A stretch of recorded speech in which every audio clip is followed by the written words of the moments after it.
Hello students, welcome to दक्षिणा ई classroom. अपन start करते हैं MT2 का डिस्कशन। ठीक है, पेपर में देखा जाए तो पेपर अच्छे लेवल का था ओवरऑल देखें। ठीक है, एक तो 1 बाय 1 एक क्वेश्चन को स्टार्ट करते हैं। ठीक है, क्वेश्चन नंबर 1 आपके पास कहा गया है एक क्वाड्रेटिक है ना, अल्फा बीटा उसके रूट्स हैं और आपको एक ऐसी इक्वेशन बनानी है जिसके कुछ रूट्स गिवन है। तो सबसे पहले ऐसे केसेस में हमने क्या कहा था कि पहले तो वो जो बड़े बड़े से एक्सप्रेशन लिख रखे हैं इसने अल्फा और बीटा में क्यूबिक, उनको सिंप्लीफाई कर लेते हैं कि उनका मतलब क्या है। ठीक है, लेकिन हमें क्या पता है, हमें सिर्फ इतना ही पता है कि अल्फा आपके इक्वेशन को सेटिस्फाई करता है। ठीक है, रूट है मतलब सेटिस्फाई करता है और ये रिजल्ट आपका इंपॉर्टेंट हो जाता है।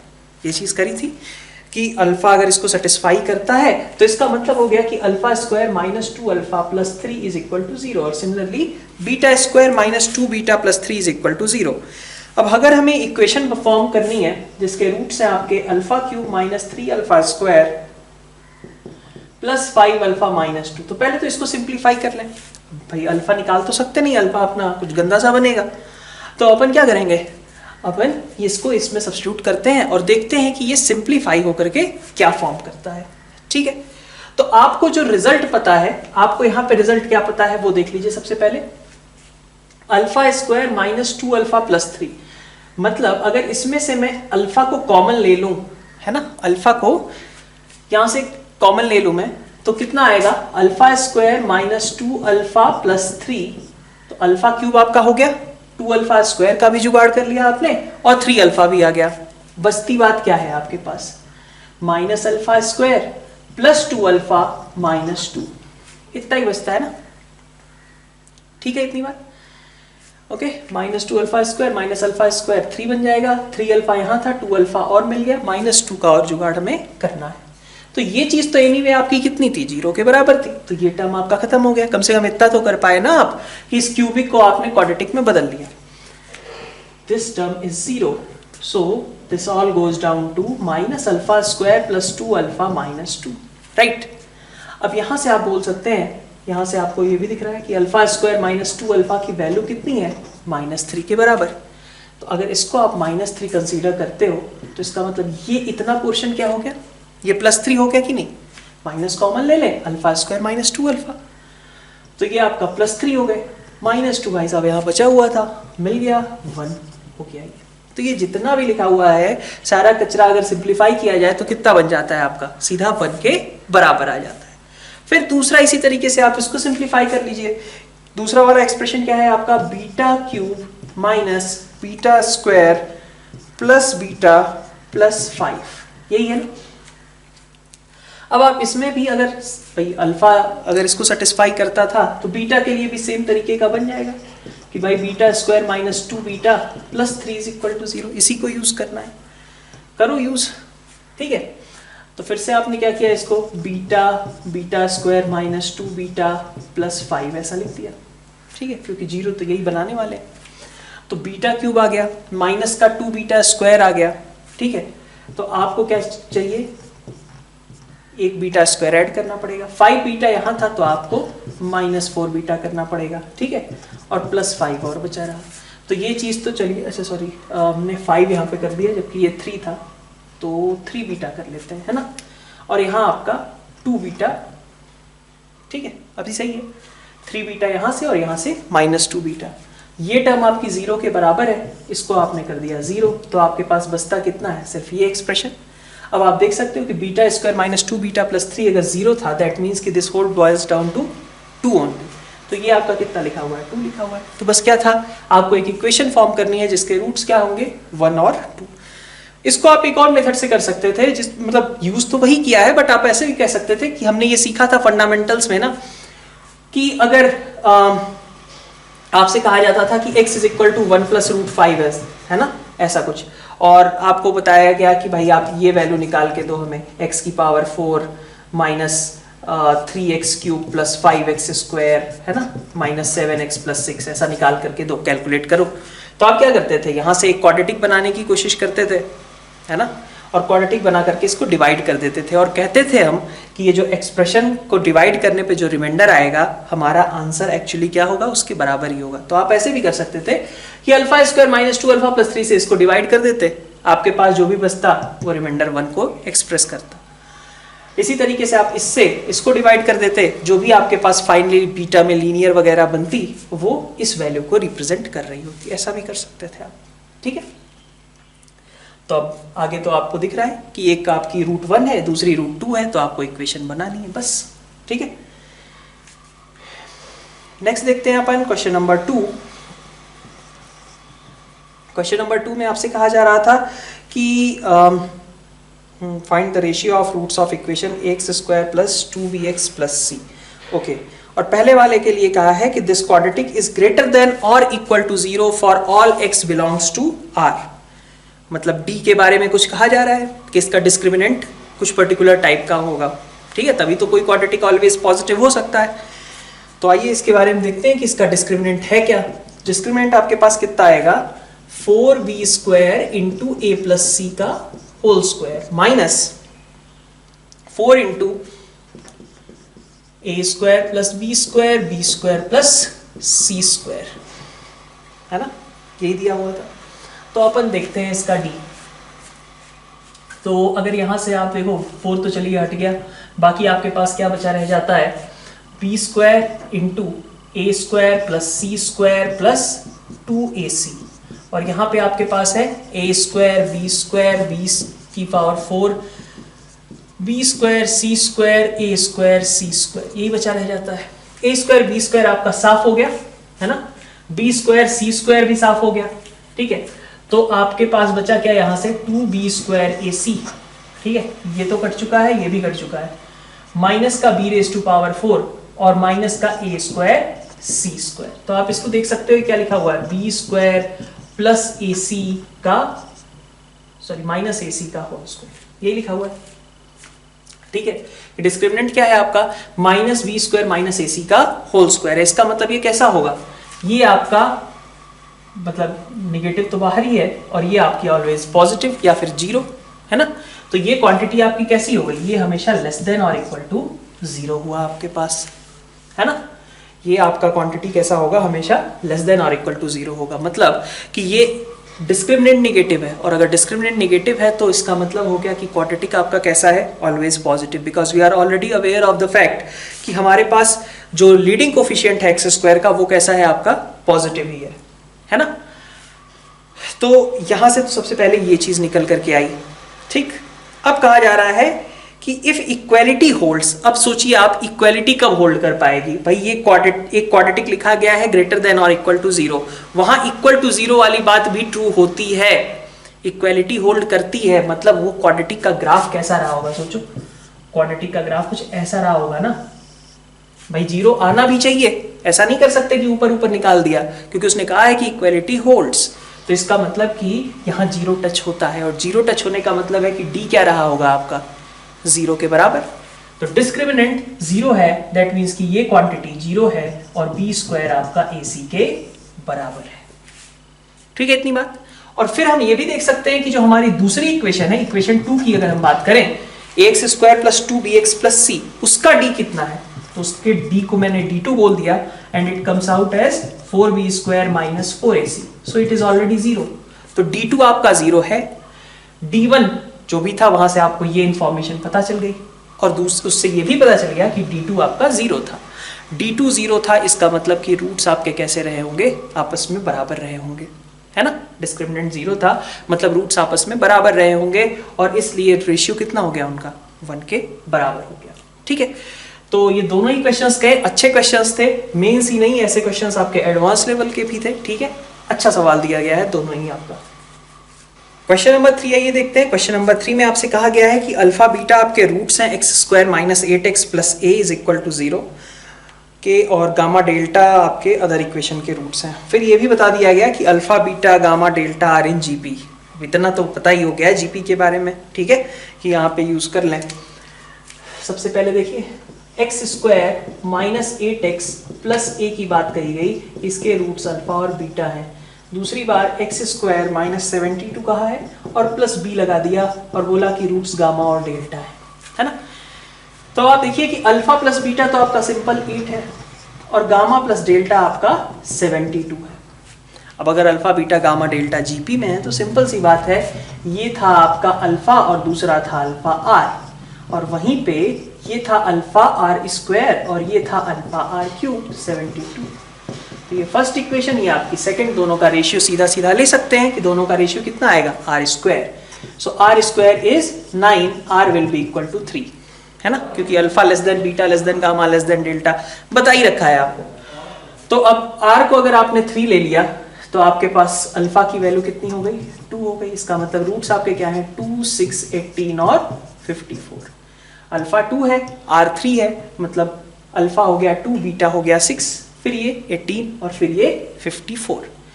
Product of roots a 2 into 6, product of roots that is b is equal to 18 into 54। तो हमें करना क्या था वैसे, बस ए और बी की सम करना है, ठीक है।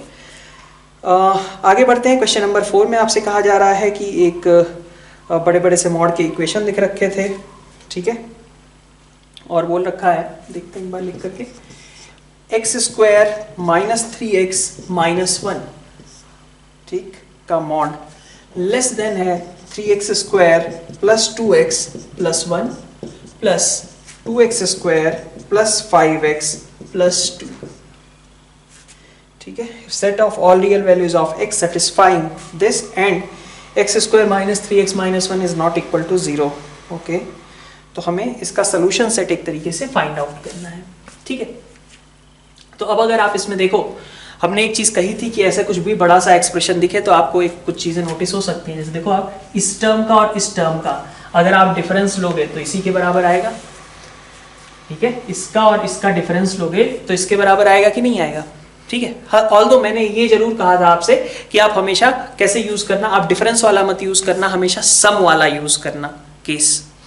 तो अपन क्या लिख सकते हैं, अपन इसको ऐसा बोल सकते हैं ना कि 3x square plus 2x plus 1, और इसको भाई अभी हमें कैसा सोचना पड़ेगा कि ये मॉड ए है, ये मॉड बी है, तो a माइनस बी को यूज करना पड़ेगा हमें।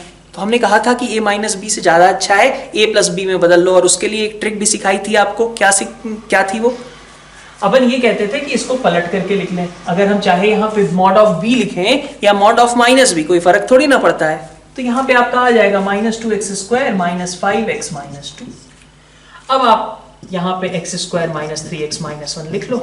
अब आप इसको फॉर्मुलेट कर लो कि ये मॉड ए था, ये मॉड बी था, और यहाँ आया आपका मॉड ए प्लस बी, हो गया कि नहीं।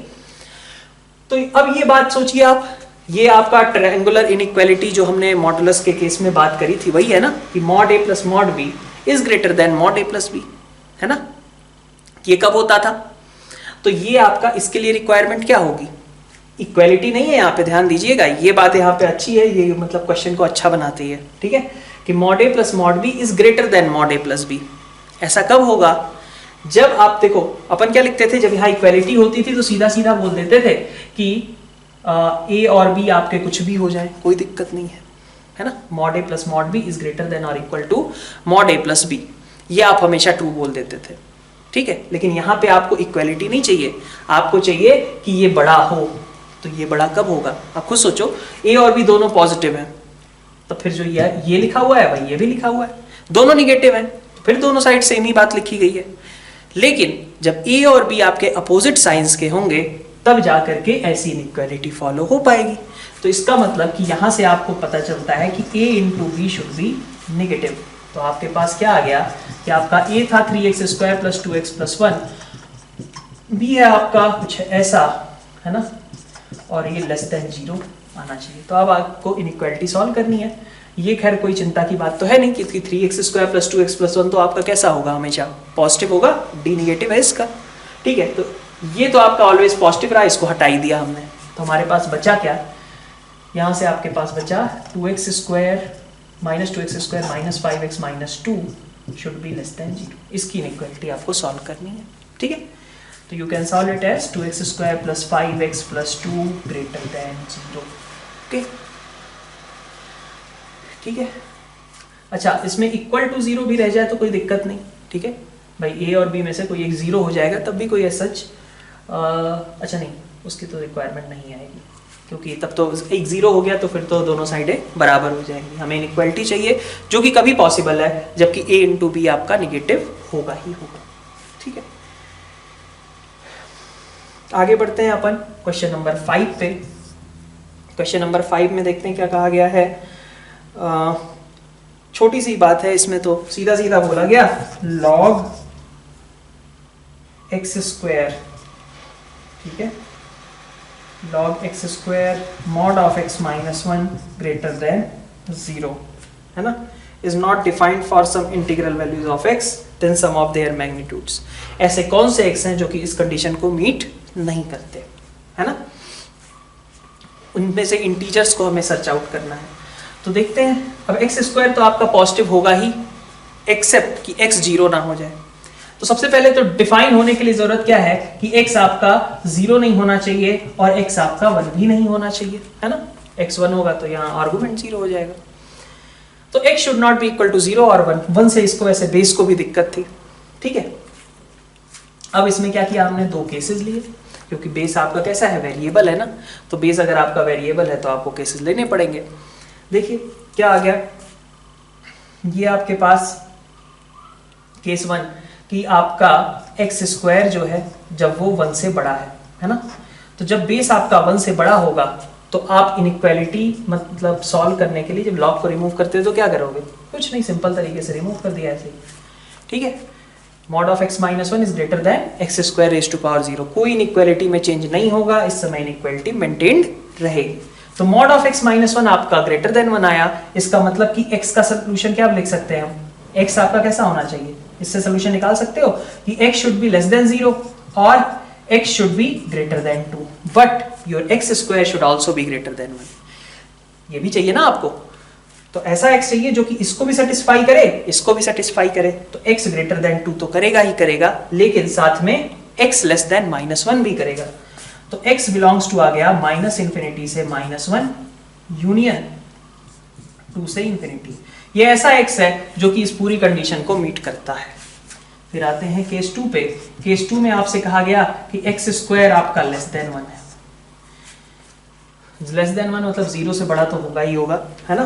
तो 0 से 1 के बीच अगर x स्क्वायर है तो इनइक्वालिटी साइन पलट गई। मॉड ऑफ x माइनस 1 आपका कैसा हो गया, लेस देन 1, है ना। और इसका मतलब x कहां से कहां तक जाएगा, x जाएगा आपका 0 से 2 के बीच। तो x बिलोंग्स टू 0 से 2, लेकिन आपको x स्क्वायर तो लेस देन 1 चाहिए। इसका मतलब आप कौन सा जोन सेलेक्ट करोगे, इन दोनों के इंटरसेक्शन को, इन दोनों का इंटरसेक्शन क्या आएगा, x बिलोंग्स टू 0 से 1, ठीक है। तो your final solution can be minus infinity to -1 union 0 to 1 union 2 to infinity, ठीक है। ये तो वो x हैं जो सेटिस्फाई कर रहे हैं, हमें कौन से चाहिए, जो न सेटिस्फाई करें ऐसे इंटीजर्स चाहिए। तो ऑब्वियसली 2 ये -1 हो गया, नहीं सेटिस्फाई कर रहा। आप देखो 0 हो गया, नहीं सेटिस्फाई करेगा ऑब्वियसली, है ना। 1 हो गया, वो भी सेटिस्फाई नहीं करेगा। 2 हो गया, वो भी इंक्लूडेड नहीं है। तो इसका मतलब ये ऐसे पॉइंट्स हैं जहां पे ये इनइक्वालिटी सेटिस्फाई नहीं होती है। नेक्स्ट देखते हैं अपन क्वेश्चन नंबर 7। 7 में देखिए आपके पास इंटीजर पार्ट के बारे में है, प्रॉपर्टी बेस्ड क्वेश्चन, है ना। तो integer part of x plus integer part of -x is equal to, कहा गया है x square minus 5x plus 6 has only 2 real solutions. Okay okay, तो अब देखिए आप 2 केसेस लेंगे। 2 केसेस क्यों लेंगे हम, क्योंकि हमारे पास इस प्रॉपर्टी को यूज करने के लिए हमें 2 अलग अलग कंडीशंस लगानी पड़ती थी। पहला, जब x इंटीजर हो, जब x इंटीजर होगा तो ये सब क्या हो गया, 0 के बराबर। तो 0 is equal to x square minus 5x plus 6। तो यहां से तो हमें 2 इंटीजर्स मिल गए, 3 और 2। हमें x कैसा चाहिए था, इंटीजर चाहिए था, और इंटीजर ही हमें x मिल रहा है। इसका मतलब ये दोनों सॉल्यूशंस होंगे ही। अभी एक और देखना है, x is not an integer. जब x इंटीजर नहीं होगा तो ये कितना हो जाएगा आपका -1, and then it is x square minus 5x plus 6। So it is x square minus 5x plus 7 is equal to 0, ठीक है। और फिर इसका मतलब हो गया कि इसके रूट्स नहीं होंगे, ठीक है। तो आपके पास 2 ही सॉल्यूशंस यहां से आ रहे हैं। स्टेटमेंट 2 आपका जो है वो बिल्कुल इसी बात को शो कर रहा है ना। ठीक है, आगे बढ़ते हैं क्वेश्चन नंबर 8 पे, ठीक है। तो ये आसान क्वेश्चन था 7 आपका। क्वेश्चन नंबर 8 में आपसे कहा जा रहा है minimum value of mod of x minus 2, x minus 5 और x प्लस 3। क्या क्या है? x माइनस 2 है, x माइनस 5 है और है आपका x प्लस 3। ठीक है, तो मिनिमम वैल्यू वगैरह कैसे निकालते थे? याद है? ग्राफ ड्रॉ करते थे। क्या कैसे ड्रॉ होता है? तो बहुत इजी सा प्रोसेस था। क्रिटिकल पॉइंट्स मार्क करो, -3, 2 और 5 कर दिया, -3 ये रहा 2 और ये रहा आपका 5। ठीक, ओके। कैसे जाएगा? सब पे वैल्यूज रख लें। 5 पे रखा तो ये 0 हो गया, यहाँ से 8 और यहाँ से 3 आपका 11, तो 5 पे वैल्यू आपकी कितनी होगी? 11 के बराबर। ये पॉइंट मान लिया मैंने 5,11 वाला। ठीक है, 2 के करस्पॉन्डिंग देखें तो ये 0 हो गया, ये 3 और ये 5 है ना। आपके पास आ गया 8, तो 2,8 मान लीजिए ये रहा। 0 पे एक बार को चलिए -3 पे भी कर लेते हैं और 0 पे भी कर लेते हैं ना। -3 पे ही देख लेते हैं। -3 पे ये 0 हो जाएगा। ये आपका कितना हो गया? ये हो गया 8 और ये हो गया आपका 5 मतलब 13। तो -3 पे वैल्यू थोड़ी और ऊपर चली जाएगी, यहाँ मान लीजिए। ठीक है, तो ग्राफ कुछ इस तरीके का आ रहा है आपके पास। ठीक है, 0 पे कितना होगा? तो 0 और 3 हो गया, 3, 5, 8 और 2 10 है ना। -3 पे कितना आया था? 13 आया था ना, तो -3,13। तो अब आपके पास कुछ इस तरीके का ग्राफ आए है ना। तो अब देखो सबसे छोटी वैल्यू यही बन रही है ना 8 पे। ठीक है, तो अब आप एक चीज ऑब्जर्व कर सकते हो कि कहाँ पे बनी है ऐसी वैल्यू। तो ये वैल्यू बनी है आपके मिड पॉइंट पे, -3 और 5 के बीच में जो क्रिटिकल पॉइंट था वहां पे आया है आपका मिनिमम वैल्यू। तो सेम उसी तरीके से आपका स्टेटमेंट 2 भी लिखा गया है कि x minus A, x minus B, x minus C है ना, और a less than b less than c है। यहाँ a, यहाँ b, यहाँ c, तो मिनिमम कहाँ पे आएगा? b पे आएगा। तो b पे मिनिमम वैल्यू निकालोगे तो कितनी होगी? b माइनस बी तो 0 हो गया ना। बाकी क्या बना लेंगे? b माइनस ए का मॉड प्लस b माइनस सी का मॉड। ठीक है, तो बिल्कुल ये आपका करेक्ट एक्सप्लेनेशन भी है। उसी लॉजिक से आप स्टेटमेंट 1 को जस्टिफाई कर सकते हो। ठीक है, क्वेश्चन नंबर 9 देखते हैं। क्वेश्चन नंबर 9 में आपसे बोला गया है theoretical question, ln x greater than ln y, ये है ना, log x base e greater than log y base e। तो x आपका ऑब्वियसली y से बड़ा होगा, x y ग्रेटर देन 0 होने चाहिए। ठीक है, बेस आपका कैसा है? 1 से बड़ा है, e आपका 1 से बड़ा है। तो चूंकि आपका बेस 1 से बड़ा है, इसका मतलब कि इनइक्वालिटी में कोई भी चेंज नहीं होगा जब आप log हटाओगे। तो स्टेटमेंट 2 की बात करें तो उसी बात को उसने जस्टिफाई करने की, log x base a greater than log x base y। अच्छा, a ग्रेटर देन 0 लिखा है तो उससे बात नहीं बनेगी, a आपका 1 से बड़ा होगा तब जाकर के ऐसी बात हो जाती। ठीक है, तो स्टेटमेंट 2 में रॉन्ग क्या है कि a ग्रेटर देन 0 नहीं, a ग्रेटर देन 1 होना चाहिए था आपका। ठीक है, आइए, तो 9th में तो कुछ खास लिखने की जरूरत है नहीं, थ्योरेटिकल क्वेश्चन है बिल्कुल।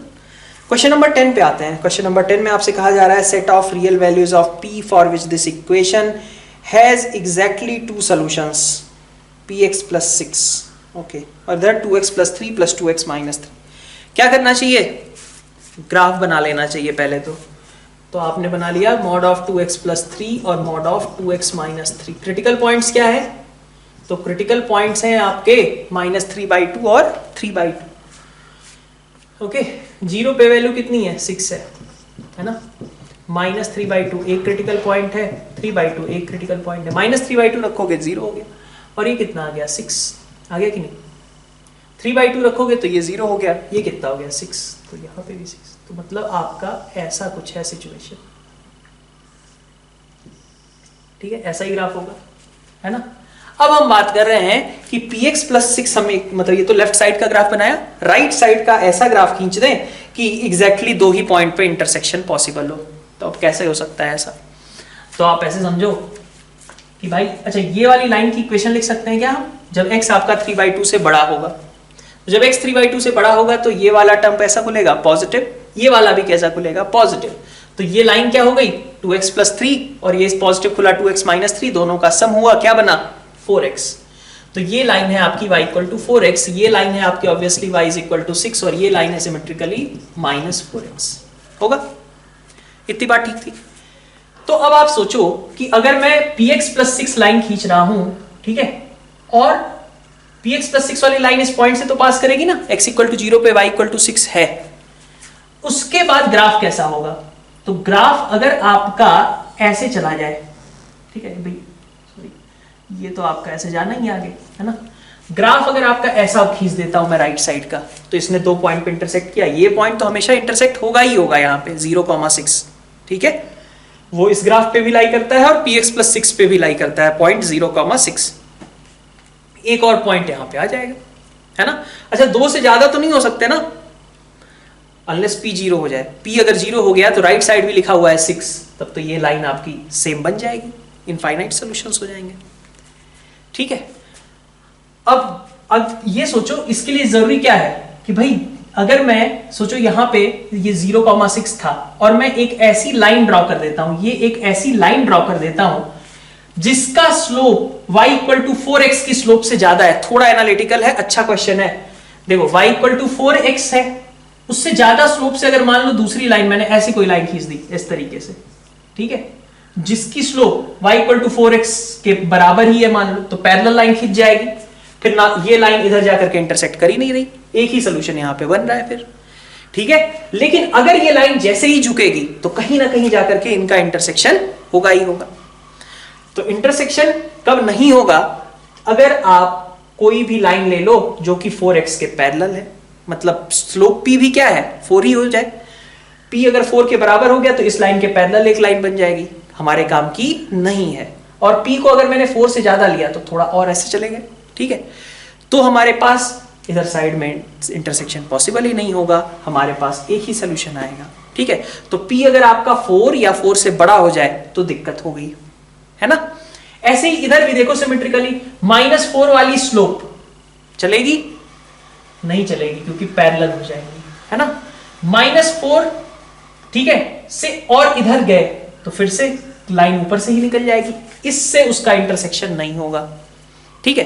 तो जैसे यहां पे हमने कहा कि आपका y अगर p 4 या 4 से बड़ा हो गया तो दिक्कत होगी, वैसे ही आप यहां पे कह सकते हो कि आपका p अगर -4 हो गया या फिर -4 से अगर हम देखें तो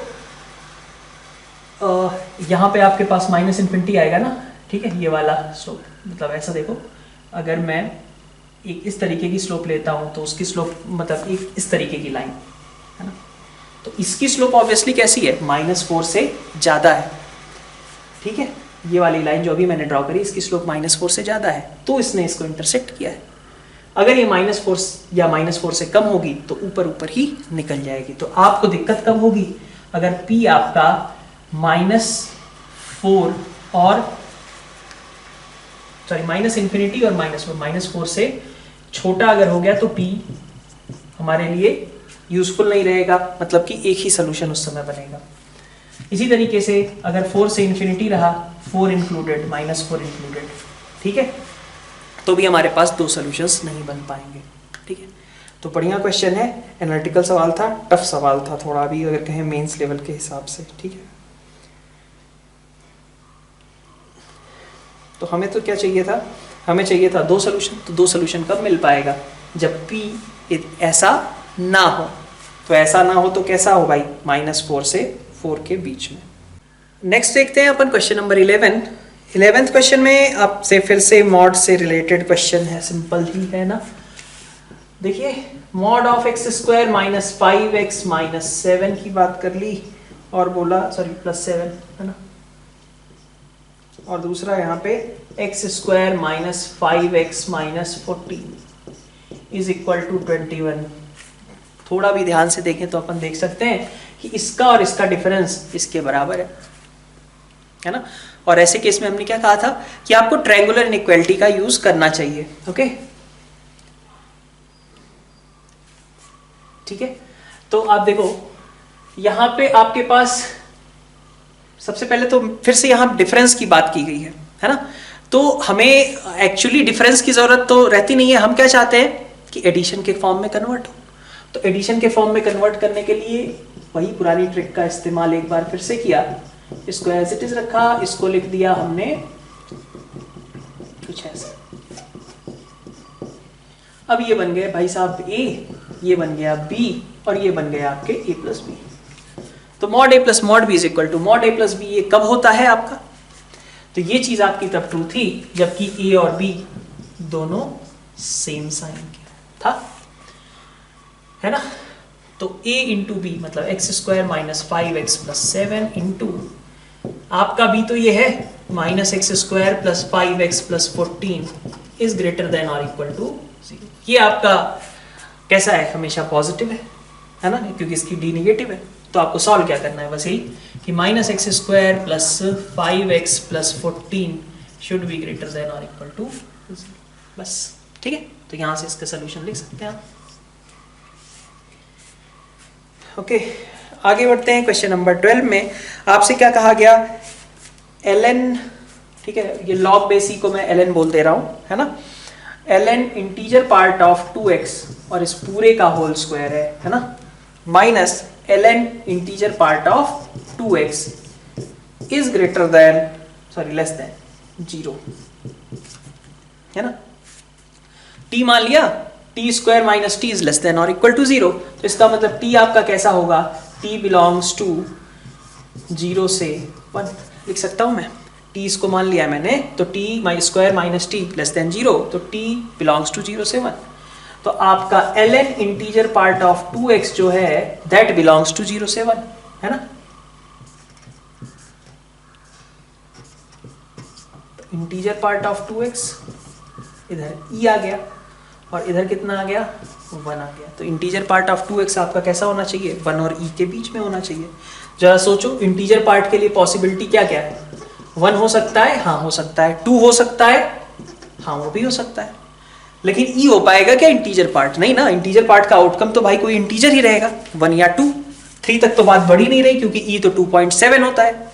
इंटीजर पार्ट ऑफ 2x आपका फिर दो ही वैल्यूज अटेन कर सकता है, इधर 1 और 2। और इसलिए आपके 2x को कैसा होना पड़ेगा? 1 से 2 के बीच या फिर 2 से 3। तो मैं दोनों एक साथ ही लिख लेता हूं, 1 से 3 के बीच। तो x belongs to 1/2 not, sorry included, and 3/2 not included. ठीक है,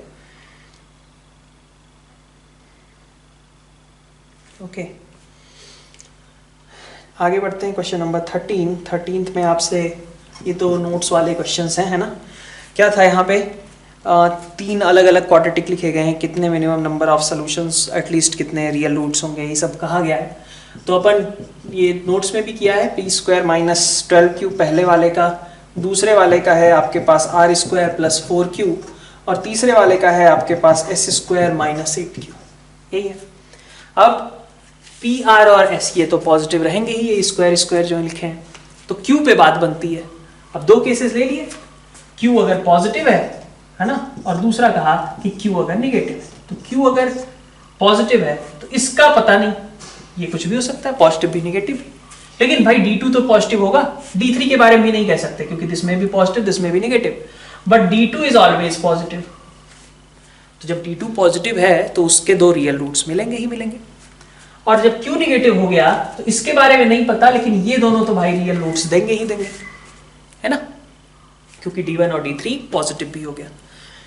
तो इसका मतलब हुआ कि आपका यहाँ पे रियल रूट्स मिल रहे हैं कम से कम 2, और दूसरे केस में आपको मिल रहे हैं कम से कम 4। तो इसका मतलब ओवरऑल कहा जाए तो मिनिमम 2 रियल रूट्स आपके पास हमेशा अवेलेबल है। ओके, क्वेश्चन नंबर 15 देखते हैं। 15 में आपसे क्या कहा गया है? Number of quadratic which are unchanged by squaring their roots. तो ये हमने कहा था कभी ना कभी ये सवाल पूछा ही जाता है, क्वाड्रेटिक के टाइम पे भी बोला था मैंने। ठीक है, तो चलिए आ ही गया है। नोट्स में भी आपसे ये चीज़ करवाई गई थी, ठीक। नोट्स में असाइनमेंट में I don't remember exactly, but आप देख लेना एक बार, ठीक है। मैं एक बार फिर से इसको एक्सप्लेन कर देता हूँ। यहाँ पे number of quadratic equations which are unchanged by squaring their roots. तो मतलब चाहे अल्फा बीटा से रूट बनाए, चाहे alpha square beta, sorry alpha beta से इक्वेशन बनाए, या फिर अल्फा स्क्वायर बीटा स्क्वायर से इक्वेशन बनाए, बात हमारी हमेशा बराबर ही रहनी चाहिए। तो इसका मतलब क्या हुआ कि सम ऑफ रूट्स दोनों केसेस से बराबर आए, प्रोडक्ट ऑफ रूट्स दोनों केसेस से बराबर आए। तो इसका मतलब हुआ कि आप चाहते हो कि अल्फा स्क्वायर बीटा स्क्वायर के बराबर हो। प्रोडक्ट ऑफ रूट्स पहले, product of roots after squaring. और इसके अलावा आप ये भी चाहते हो कि अल्फा प्लस बीटा और ये यहां पे आपके पास आया alpha beta into 1 minus alpha beta equal to 0, so alpha beta is 0 और 1। ठीक है, अब सिचुएशंस देख लेते हैं। ये तो आपने आसानी से कर लिया, इसमें उतनी अच्छी बात हमें दिख नहीं रही है, बट अपन इसको भी कंफर्म कर सकते हैं कि ये अल्फा प्लस बीटा है और ये है आपका अल्फा प्लस बीटा का whole square minus 2 alpha beta. ठीक है, अब आइए इस पे अल्फा बीटा आपका 0 के बराबर अगर हो गया, अल्फा बीटा 0 के बराबर वाला केस लिया मैंने, तो यहाँ पे आपको क्या दिखेगा कि अल्फा प्लस बीटा, भाई दोनों ही चीजें चाहिए ना, सिर्फ ये हो गया तो उससे काम तो बनेगा नहीं, हम इसके साथ उसको क्रॉस चेक करेंगे। तो alpha plus beta is equal to alpha plus beta का होल स्क्वायर, तो अल्फा प्लस बीटा इज 0 या फिर 1। ठीक, लेकिन अल्फा बीटा 0 होना चाहिए था। ठीक है, तो इसका मतलब क्या हुआ, इक्वेशन क्या बन सकती है, x square minus sum of roots 0 हो जाए और प्रोडक्ट ऑफ रूट्स आपका 0 हो जाए। एक इक्वेशन ये हो गई। दूसरी, सम ऑफ रूट्स 1 हो जाए, ठीक है, प्रोडक्ट ऑफ रूट्स 0 हो जाए। ये दो इक्वेशंस यहाँ से आपके पास फिजिबल हो रही है। अब आते हैं केस 2 में, जब आपका अल्फा बीटा का प्रोडक्ट 1 था, अगर ये 1 हो गया तब क्या होगा, तो आपके पास देखिए क्या बचेगा, यहां से आएगा alpha plus beta is equal to alpha plus beta whole square minus 2। तो टी मतलब ऐसा लिख सकता हूं ना मैं इसको, अगर टी बोल दूं तो t square minus t minus 2 is equal to 0। So t minus 2 into t plus 1 is 0 and that means कि टी कैन बी कितना 2 या फिर -1, है ना।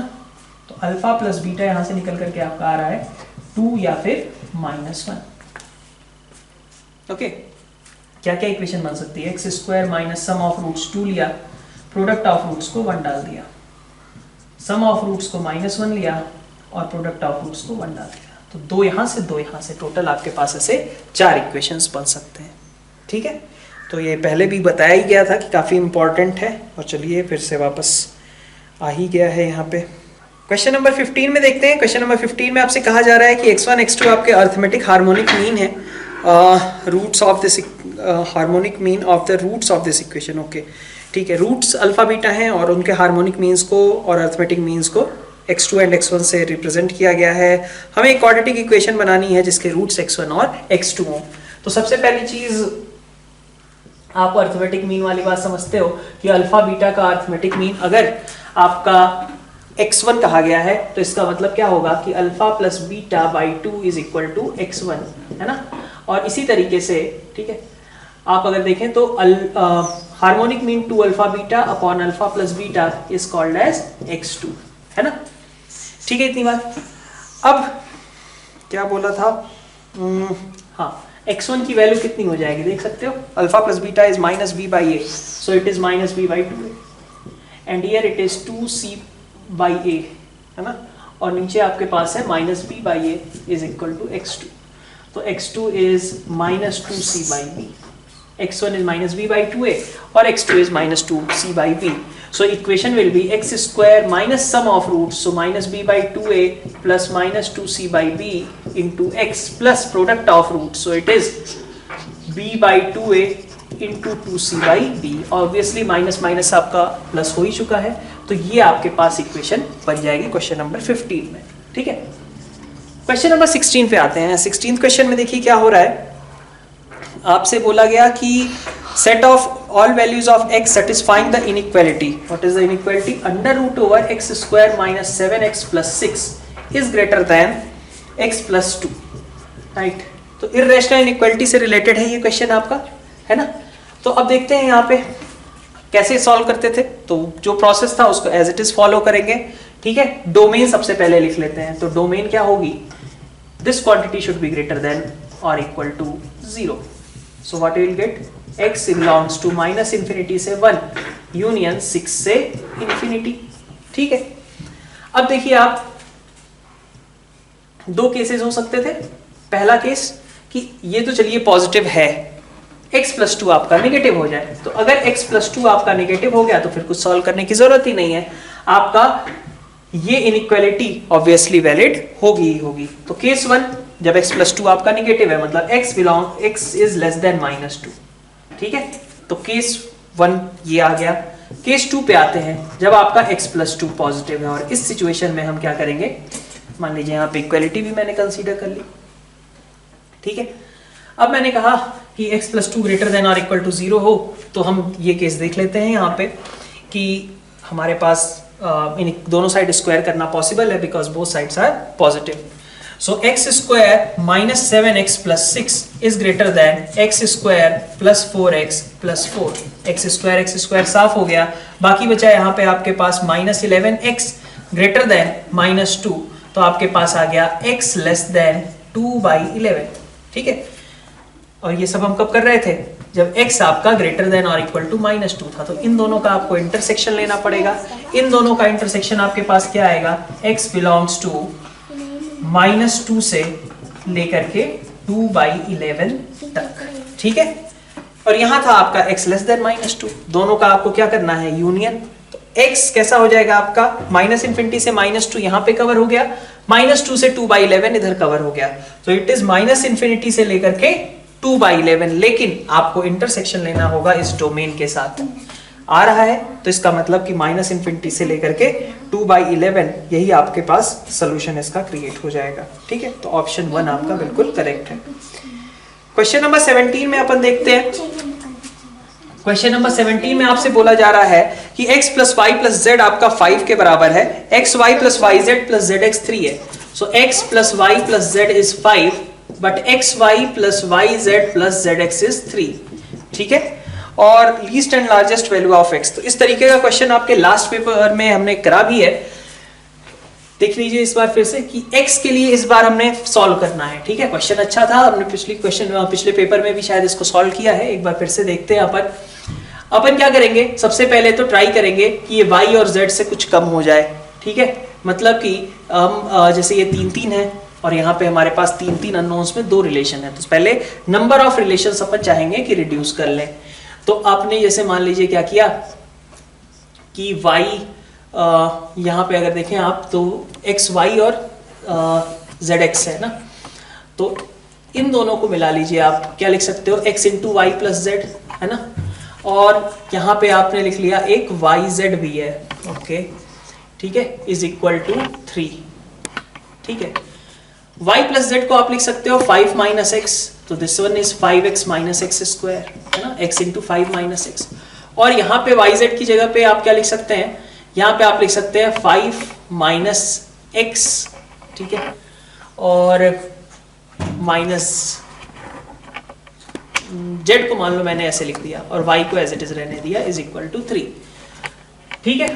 तो अब आपके पास एक क्वाड्रेटिक बन गई, x में भी चाहो तो क्वाड्रेटिक दिख रही है और y में भी चाहो तो क्वाड्रेटिक दिख रही है, ठीक है। हमें x पे कमेंट करना है, इसलिए हम क्या करेंगे, हम y में क्वाड्रेटिक बनाएंगे। तो 5x minus x square plus 5y minus x y minus y square is equal to 3, ठीक है। यहां से आपके पास y में क्वाड्रेटिक बना लो आप, क्या बन गया, y स्क्वायर माइनस का, ठीक है, y के साथ में आपके पास x माइनस 5 आ रहा है,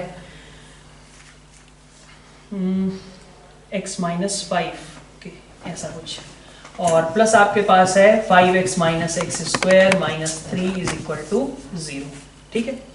अब चूंकि आपका एक्स वाई सब रियल थे, तो रियल होने का मतलब है कि इसके डी को कैसा होना चाहिए, पॉजिटिव होना चाहिए, ठीक है। तो इसलिए आपकी रिक्वायरमेंट है कि इसके डी को मतलब x माइनस 5 का होल स्क्वायर प्लस 4 हो जाएगा, ठीक है। 5x minus x square minus 3, इसको आप ग्रेटर देन और इक्वल टू 0 कर लें, ठीक है। तो यहाँ से आपके पास x पे कमेंट कर सकते हो आप कि x की मिनिमम और मैक्सिमम वैल्यू क्या होगी। बढ़िया क्वेश्चन है, और कोई x की कहे, y की कहे या z की कहे, इसी तरीके से बनेगी इस वैल्यू, क्योंकि सभी कैसे रिलेशन जो हमें दिया गया है x y z में कोई फर्क थोड़ी ना है, सिमेट्रिक टाइप के रिलेशन। क्वेश्चन नंबर 18 देखते हैं। क्वेश्चन नंबर 18 में आपसे कहा जा रहा है x square plus b x plus c और 5x स्क्वायर प्लस 12x प्लस 13 एज अ कॉमन रूट। तो 5x स्क्वायर प्लस 12x प्लस 13 के बारे में आप देख सकते हो कि इसका डी निगेटिव है, मतलब बोथ रूट्स में मस्ट बी कॉमन। ऐसा हो ही नहीं सकता कि एक ही रूट आपको कॉमन हो, ये बात काफ़ी क्लियरली आपको पहले भी एक्सप्लेन करी गई है कि अगर भाई इसके कॉन्जुगेट इमेजिनरी पेयर होंगे रूट्स के, तो दूसरे वाले के लिए भी होंगे, मतलब p प्लस आयोटा क्यू अगर रूट है तो p माइनस आयोटा क्यू दोनों का ही रूट होगा ही होगा। तो इसलिए both roots must be common, और इसका मतलब हो गया कि आपके पास a/5 is equal to b/12 is equal to c/30। जब भी ऐसा कभी हो तो मैंने कहा था कि k मान लेना चाहिए। a आपका 5 के हो गया, b आपका 12 के, और c हो गया आपका 13 के। 5, 12, 13 का रेशियो है, तो ट्रायंगल कैसा बनेगा? ठीक है, क्वेश्चन नंबर 19 पे आते हैं। क्वेश्चन नंबर 19 में आपसे बोला गया है कि alpha greater than 2 roots of this equation are. ठीक है, तो a आपका ग्रेटर देन 2 बोला गया, मतलब डाउनवर्ड पैराबोला है, ये बात क्लियर है। खैर हमें रूट्स के बारे में सोचना है अभी तो पहले कि एक पॉजिटिव एक negative, both positive both negative, मतलब जीरो के रिस्पेक्ट में हम लोकेशन ऑफ रूट्स की बात कर रहे हैं। जीरो के रिस्पेक्ट में लोकेशन ऑफ रूट्स की जब आप बात करोगे तो आपको देखना पड़ेगा कि आपके पास मतलब zero lies in between roots, that means कि a into f0 should be negative. यही होता था ax square plus b x plus c equal to 0 के लिए अगर कहा जाए k lies in between roots तो क्या कंडीशन लगाते थे? a into F k is negative. तो यहाँ पे आप क्या कंडीशन लगाओगे? a into f0 is negative. अगर जीरो इन बिटवीन रूट्स लाई करता होगा तो ऐसा होगा, है ना। अब आप देखो a की जगह क्या है? Leading coefficient 2 minus a। f0 की जगह क्या है आपका? -1। ठीक है, अब आप देखो 2 माइनस a, चूंकि a आपका कैसा था? ग्रेटर देन 2 था, तो इसलिए ये भी निगेटिव है और ये भी निगेटिव है ना। मतलब ये a इंटू f0 अगर आप देखें तो कितना आ रहा है? a माइनस 2 के बराबर आ रहा है कि नहीं, है ना। a आपका 2 से बड़ा है, तो इसका मतलब a इंटू f0 आपका कैसा आया? पॉजिटिव आया। ठीक है, a इंटू f0 निगेटिव आता तो आपका बन जाता कि भाई zero lies in between roots, और एक रूट पॉजिटिव होगा दूसरा नेगेटिव होगा। लेकिन यहां पे क्या हुआ? a इंटू f0 पॉजिटिव आ गया, तो अब हम कुछ भी डायरेक्टली नहीं अभी बता सकते। मतलब ये तो कह सकते हैं कि जीरो इन बिटवीन नहीं लाई करता है, मतलब या तो दोनों रूट्स पॉजिटिव होंगे या तो दोनों रूट्स नेगेटिव होंगे। ठीक है, तो और कंडीशन हमें क्या देखनी चाहिए ऐसे में? भाई एक तो d की बात करते हैं हम और एक बात करते हैं -b/2a की। तो -b/2a देख लेते हैं। वर्टेक्स कैसा है? तो वर्टेक्स के बारे में अगर आप देखें तो वर्टेक्स है आपका -3a upon 2 into 2 minus a, है ना। तो आपके पास ऊपर वाली क्वांटिटी आपकी निगेटिव है क्योंकि a आपका 2 से बड़ा था, है ना, और आपका ये क्वांटिटी भी निगेटिव है। ओवरऑल क्वांटिटी कैसी हो गई? पॉजिटिव। तो ये आपका ग्रेटर देन 0 है, तो वर्टेक्स आपका x कोऑर्डिनेट पॉजिटिव है। ठीक है, तो इसका मतलब कि ग्राफ कुछ कैसा रहा होगा? वर्टेक्स का x कोऑर्डिनेट आपके पास पॉजिटिव है, और यही कंडीशन रहती है। मतलब मान लो कहा जाए कि both roots are greater than 0, तो कंडीशन क्या लगाओगे? Vertex should be greater than 0, है ना। a into f0 should be greater than 0, like this only.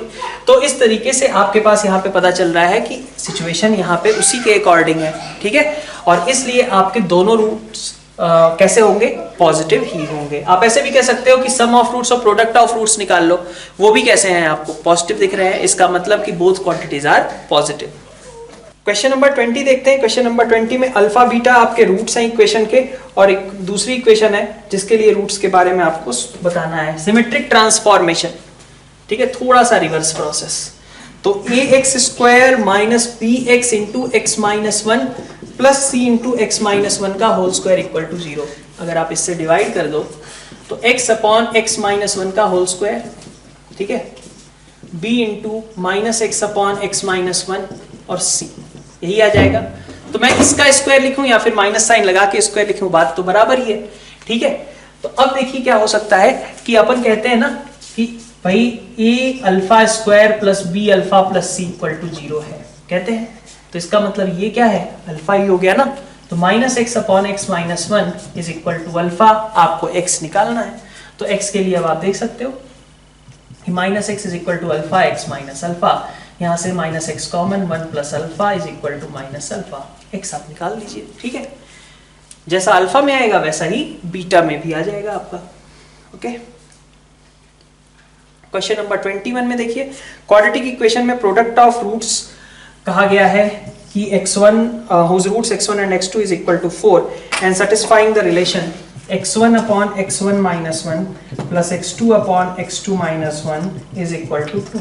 ठीक है, और कहा गया कि x1 इंटू x2 आपका 4 के बराबर है। तो quadratic equation product of whose roots is equal to 4 and satisfy this equation.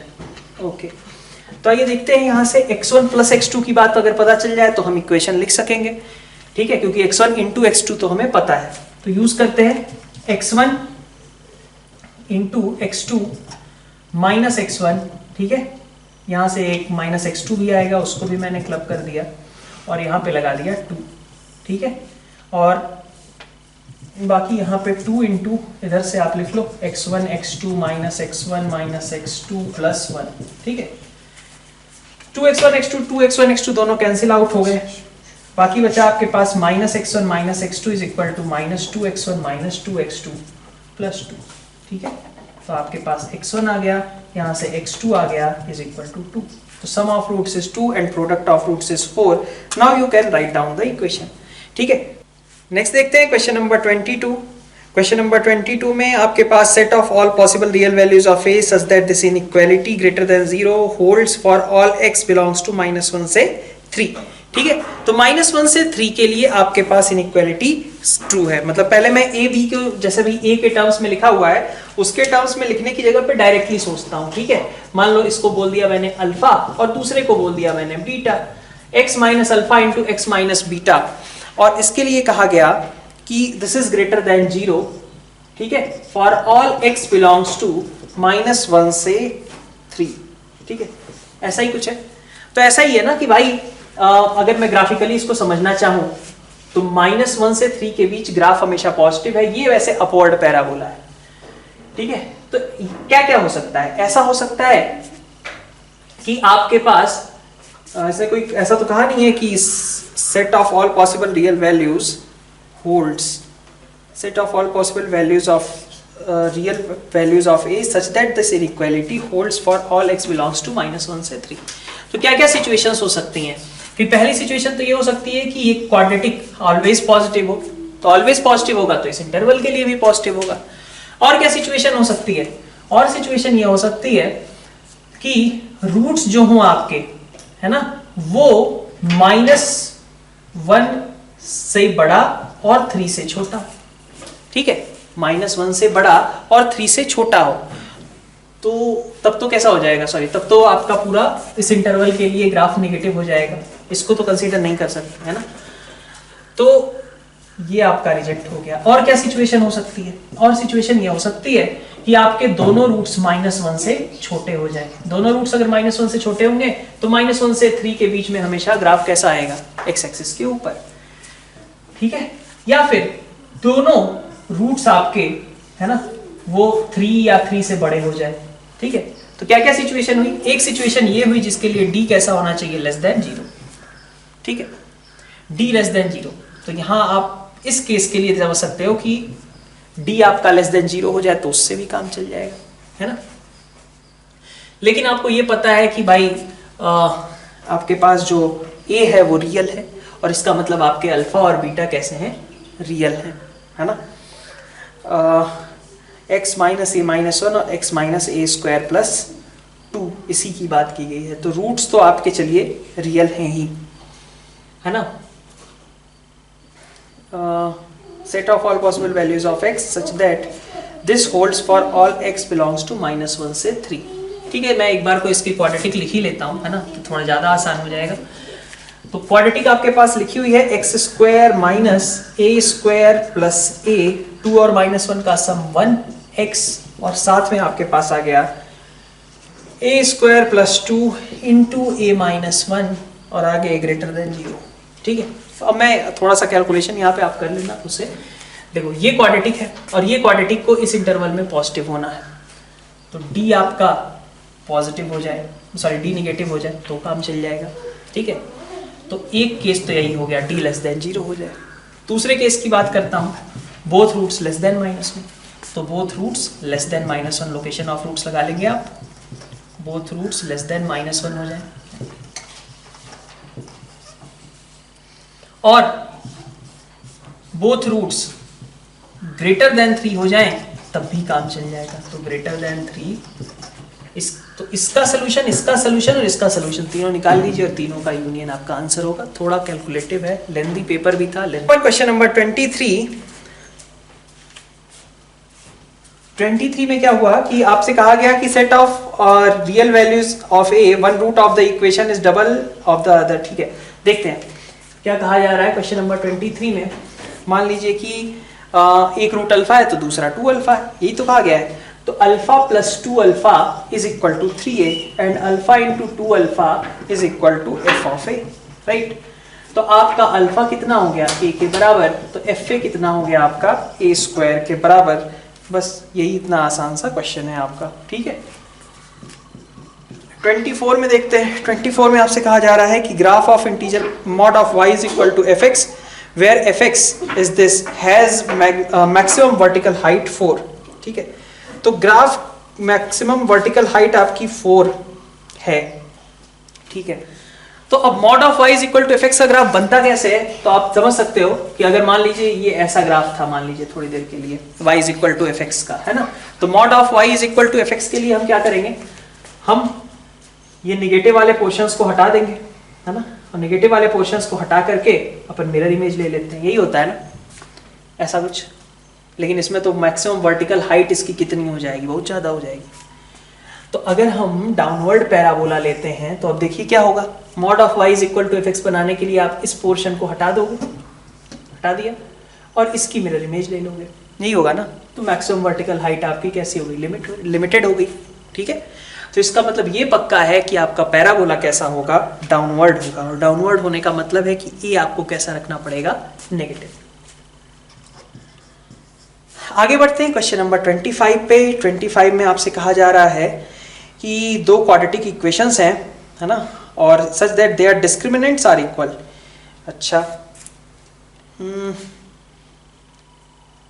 तो देखिए d1 अगर देखें तो that is b square minus 4ac, d2 की अगर बात करें तो that is p square minus 4aq। ठीक है, if f x equal to g x has a root x equal to alpha. अच्छा, तो आपको कहा गया कि alpha will be M of the roots of f x equal to 0 and g x equal to 0। Alpha will be M of roots of f x equal to 0 and all. अच्छा, ठीक है, इस बात को भी लिख लेते हैं कि a x square plus b x plus c is equal to a x square plus p x plus q, है ना। F x equal to g x का रूट क्या है, एक्स इक्वल टू अल्फा, है ना। तो एक्स स्क्वायर तो साफ हो गए। एक्स कितना आ जाएगा, क्यू माइनस सी अपॉन बी माइनस पी, यही हो जाएगा, यही आपका अल्फा होगा, ठीक है। तो अल्फा आपका इसके बराबर ही है, क्यू माइनस सी अपॉन बी माइनस पी के बराबर। ओके, यहां से हमें ये बोला गया था कि ये दोनों बराबर हैं, तो अपन देख सकते हैं कि b square minus 4ac is equal to p square minus 4aq, ठीक है। तो आप देखिए एक बार कि b square minus p square आपका कितना हो जाएगा, 4a into c minus Q हो जाएगा।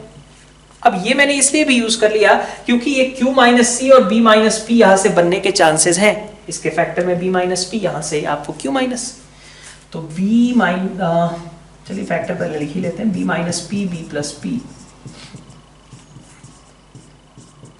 सी माइनस क्यू, है ना।